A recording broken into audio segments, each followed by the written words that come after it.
Hi friends, welcome to my YouTube channel Rupa cooking vlogs. ಇವತ್ತು ತುಂಬ ಸುಲಭವಾಗಿ ಒಂದು ಸ್ವಲ್ಪ ಡಿಫ್ರೆಂಟಾಗಿ ಚಿಕನ್ ಫ್ರೈನ ಹೇಗೆ ಮಾಡೋದು ಅಂತ ತೋರಿಸ್ತಾ ಇದ್ದೀನಿ. ಯಾವಾಗಲೂ ಒಂದೇ ಥರ ಮಾಡೋದಕ್ಕಿಂತ ಈ ಥರ ಒಂದು ಸಲ ಟ್ರೈ ಮಾಡಿ ನೋಡಿ, ಟೇಸ್ಟ್ ಮಾತ್ರ ಸೂಪರಾಗಿರುತ್ತೆ. ಹಾಗೆ ರೆಸಿಪಿ ತೋರಿಸೋದಕ್ಕಿಂತ ಮುಂಚೆ ಯಾರೆಲ್ಲ ಸಬ್ಸ್ಕ್ರೈಬ್ ಮಾಡ್ಕೊಂಡಲ್ಲೇ ನೋಡ್ತಿದ್ದೀರಾ, ಪ್ಲೀಸ್ ಸಬ್ಸ್ಕ್ರೈಬ್ ಮಾಡ್ಕೊಂಡು ನೋಡಿ, ಸಪೋರ್ಟ್ ಮಾಡಿ. ಬನ್ನಿ ತಡ ಮಾಡಿದ್ರೆ ರೆಸಿಪಿ ಸ್ಟಾರ್ಟ್ ಮಾಡೋಣ.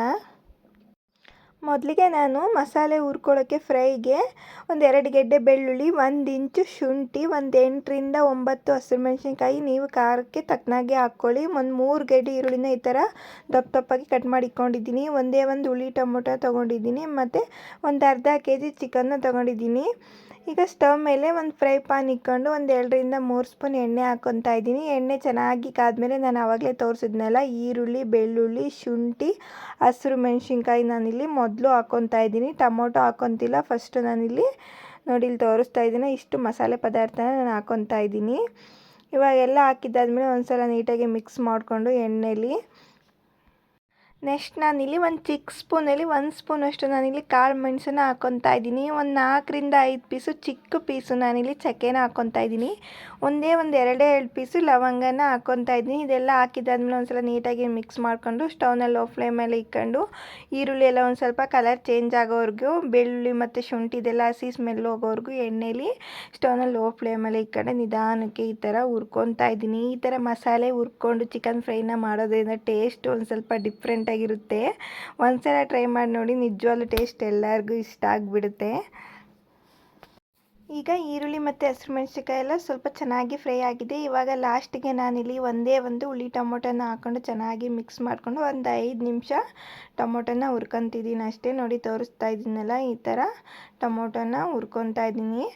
ಈಗ ಇದೊಂದು ಸ್ವಲ್ಪ ತಣ್ಣಗಾಗೋಕ್ಕೆ ಬಿಡ್ತಿದ್ದೀನಿ. ಸ್ಟವ್ನ ಆಫ್ ಮಾಡಿಕೊಂಡು ತಣ್ಣಗಾದ್ಮೇಲೆ ಈಗ ಒಂದು ಜಾರ್ಗೆ ಹಾಕ್ಕೊಂಡು ಒಂದು ಸ್ವಲ್ಪ ನೀರನ್ನ ಹಾಕ್ಕೊಂಡು ನಾನಿಲ್ಲಿ ಪುದೀನ ಮತ್ತು ಕೊತ್ತಂಬರಿ ಸೊಪ್ಪನ್ನ ಹಾಕ್ಕೊತಾ ಇದ್ದೀನಿ. ಪುದೀನ ಕೊತ್ತಂಬರಿ ಸೊಪ್ಪನ್ನ ಹಸಿದೇ ಸೇರಿಸೋದ್ರಿಂದ ಟೇಸ್ಟು ತುಂಬ ಚೆನ್ನಾಗಿರುತ್ತೆ. ಇವಾಗ ನೋಡಿ ನಾನು ತೋರಿಸ್ತಾ ಇದ್ದೀನಿ. ಇವಾಗ ಒಂದು ಜಾರ್ಗೆ ಹಾಕ್ಕೊಂಡು ನೈಸಾಗಿ ರುಬ್ಕೊತಾ ಇದ್ದೀನಿ.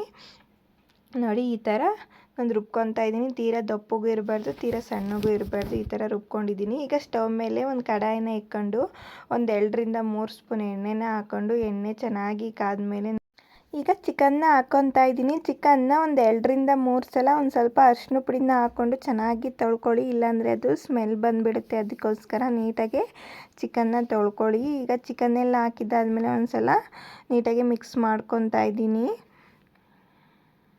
ಈಗ ಮಿಕ್ಸ್ ಮಾಡ್ಕೊಂಡಿದ್ದಾದಮೇಲೆ ಒಂದೇ ಒಂದು 1/4 ಸ್ಪೂನಷ್ಟು ಅರಿಶಿನ ಪುಡಿ ಮತ್ತು ಒಂದು ಅರ್ಧ ಸ್ಪೂನಷ್ಟು ಖಾರದ ಪುಡಿನ ಹಾಕ್ಕೊತಾ ಇದ್ದೀನಿ. ಖಾರದ ಪುಡಿನ ನೋಡಿ ಹಾಕ್ಕೊಳ್ಳಿ, ಯಾಕೆಂದರೆ ನಾವು ಮಸಾಲೆ ಹುರ್ಕೊಬೇಕಾದ್ರೆ ಹಸಿರು ಮೆಣಸಿನ್ಕಾಯಿನೂ ಸೇರಿಸ್ಕೊಂಡಿದ್ದೀವಲ್ಲ, ಅದಕ್ಕೋಸ್ಕರ ಒಂದು ಅರ್ಧ ಸ್ಪೂನಷ್ಟು ಖಾರದ ಪುಡಿ ಹಾಕ್ಕೊಳ್ಳಿ. ಈಗ 1.5 ಸ್ಪೂನಷ್ಟು ನಾನಿಲ್ಲಿ ಉಪ್ಪಿನ ಪುಡಿನ ಹಾಕ್ಕೊತಾ ಇದ್ದೀನಿ. ನೀವು ರುಚಿಗೆ ನೋಡಿ ಉಪ್ಪಿನ ಪುಡಿನ ಸೇರಿಸ್ಕೊಳ್ಳಿ. ಹೀಗೆ ಉಪ್ಪು ಖಾರ ಹಾಕೋದ್ರಿಂದ ಚಿಕನ್ಗೆ ಚೆನ್ನಾಗಿ ಇಳ್ಕೊಳುತ್ತೆ ಉಪ್ಪು ಖಾರ ಅಂತ ಅಷ್ಟೇ.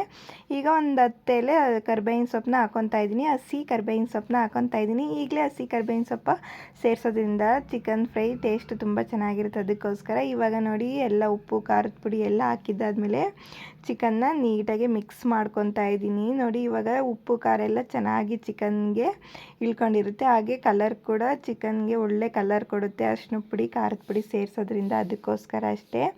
ಈಗ ಒಂದು 5 ನಿಮಿಷ ಒಂದು ತಟ್ಟೆನ ಮುಚ್ಚಿಬಿಟ್ಟು ಒಂದು 5 ನಿಮಿಷ ಇದನ್ನು ಬೇಯಿಸ್ಕೊಳ್ಳಿ. ನೋಡಿ ಈ ಥರ ನೀರೆಲ್ಲ ಬಿಡೋವರೆಗೂ ಒಂದು 5 ನಿಮಿಷ ಬೇಯಿಸ್ಕೊಂಡಿದ್ದಾದಮೇಲೆ ಈಗ ಚೆನ್ನಾಗಿ ಒಂದು ಸಲ ಮಿಕ್ಸ್ ಮಾಡ್ಕೊತಾ ಇದ್ದೀನಿ.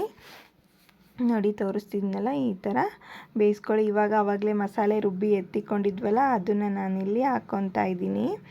ಮಸಾಲೆ ಎಲ್ಲ ಹಾಕಿದ್ದಾದಮೇಲೆ ಒಂದು ಸಲ ನೀಟಾಗಿ ಮಿಕ್ಸ್ ಮಾಡ್ಕೊತಾ ಇದ್ದೀನಿ. ಸ್ಟವ್ನ ಮೀಡಿಯಮ್ ಫ್ಲೇಮಲ್ಲೇ ಇಟ್ಕೊಂಡಿರಿ, ಯಾಕಂದರೆ ಇದು ಡ್ರೈ ಆಗಿರುತ್ತಲ್ಲ, ಅದು ಒಂದು ಸ್ವಲ್ಪ ಮುಖಕ್ಕೆಲ್ಲ ಸಿಡಿಯುತ್ತೆ. ಅದಕ್ಕೋಸ್ಕರ ಚಿಕನ್ಗೆ ಮಸಾಲೆ ಹಾಕಿದ್ದಾದಮೇಲೆ ಒಂದು ಸಲ ನೀಟಾಗಿ ಈ ಥರ ಮಿಕ್ಸ್ ಮಾಡ್ಕೊಳ್ಳಿ.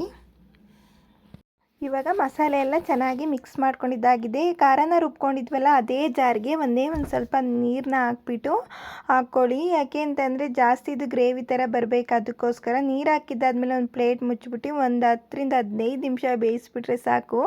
ನೋಡಿ ಇವಾಗ ಚಿಕನ್ ಫ್ರೈ ರೆಡಿ ಆಗಿಬಿಟ್ಟೈತೆ. ಒಂದು 15 ನಿಮಿಷ ಬೇಯಿಸಿದ್ರೆ ಸಾಕು. ಬಾಯ್ಲರ್ ಕೋಳಿ ಆಗಿರೋದ್ರಿಂದ ಬೇಗ ಬೇಯುತ್ತೆ. ಈ ಥರ ಎಣ್ಣೆ ಎಲ್ಲ ಬಿಡೋವರೆಗೂ ನೋಡಿ, ಎಣ್ಣೆ ಮಸಾಲೆಯಿಂದ ಎಣ್ಣೆ ಸಪ್ರೇಟ್ ಆಗೋವರೆಗೂ ಚೆನ್ನಾಗಿ ಬೇಯಿಸ್ಕೊಳ್ಳಿ. ಪಟಾಪಟನ್ನೇ ಮಾಡ್ಕೊಬೋದು. ಈಗ ಲಾಸ್ಟಿಗೆ ಒಂದು ಸ್ವಲ್ಪ ಸಣ್ಣದಾಗಿ ಹೆಚ್ಚಿರೋ ಕೊತ್ತಂಬರಿ ಸೊಪ್ಪು ಹಾಕ್ಬಿಟ್ಟು ಮಿಕ್ಸ್ ಮಾಡಿಕೊಂಡ್ರೆ ತುಂಬ ರುಚಿಯಾಗಿ ಟೇಸ್ಟಿಯಾದ ಚಿಕನ್ ಫ್ರೈ ರೆಡಿ ಆಗಿಬಿಡುತ್ತೆ. ಈ ಥರ ಒಂದು ಸಲ ಟ್ರೈ ಮಾಡಿ ನೋಡಿ, ನಿಜವಾಗ್ಲೂ ಟೇಸ್ಟಿಗೆ ಫಿದಾಗಿಬಿಡ್ತೀರ, ಅಷ್ಟು ಚೆನ್ನಾಗಿರುತ್ತೆ. ಇದು ಬಿರಿಯಾನಿ ಜೊತೆ, ಚಪಾತಿ ಜೊತೆ, ಪರೋಟ ಜೊತೆ ಎಲ್ಲದಕ್ಕೂ ತುಂಬ ಚೆನ್ನಾಗಿರುತ್ತೆ.